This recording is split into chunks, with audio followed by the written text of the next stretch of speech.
তুমি কি প্রস্তুত যখন তোমার ব্রেইন সরাসরি ইন্টারনেটের সাথে যুক্ত হবে? এটি আর সায়েন্স ফিকশন নয়, এটি আমাদের খুব কাছের ভবিষ্যৎ। আজ জানবে ব্রেইন চিপ এবং মানুষের পরবর্তী বিবর্তন সম্পর্কে। নিউরেলিঙ্কের মতো কোম্পানিগুলো অলরেডি এমন চিপ তৈরি করেছে যা ব্রেইনের সিগন্যাল পড়তে পারে। এর মাধ্যমে পক্ষাঘাতগ্রস্ত মানুষ কেবল চিন্তা করেই কম্পিউটার বা রোবটিক হাত নিয়ন্ত্রণ করতে পারছে। ভবিষ্যতে হয়তো তোমাকে আর কষ্ট করে পড়াশোনা করতে হবে না। কোনো ভাষা বা নতুন দক্ষতা সরাসরি তোমার ব্রেইনে ডাউনলোড করা সম্ভব হবে।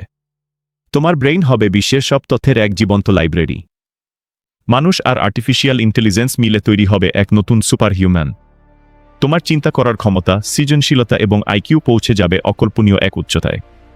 কিন্তু একটি বড় প্রশ্ন থেকেই যায়, যদি আমাদের ব্রেইনের অর্ধেকই কম্পিউটার হয়, তাহলে মানুষ হিসেবে আমাদের পরিচয় কি থাকবে? আমরা কি আমাদের আবেগ আর আত্মা হারিয়ে ফেলব? নাকি এটিই হবে আমাদের টিকে থাকার একমাত্র পথ? বিবর্তন কি আশীর্বাদ নাকি অভিশাপ? তুমি কি তোমার ব্রেইনে চিপ লাগাতে রাজি হবে? কমেন্ট করে তোমার মতামত জানাও।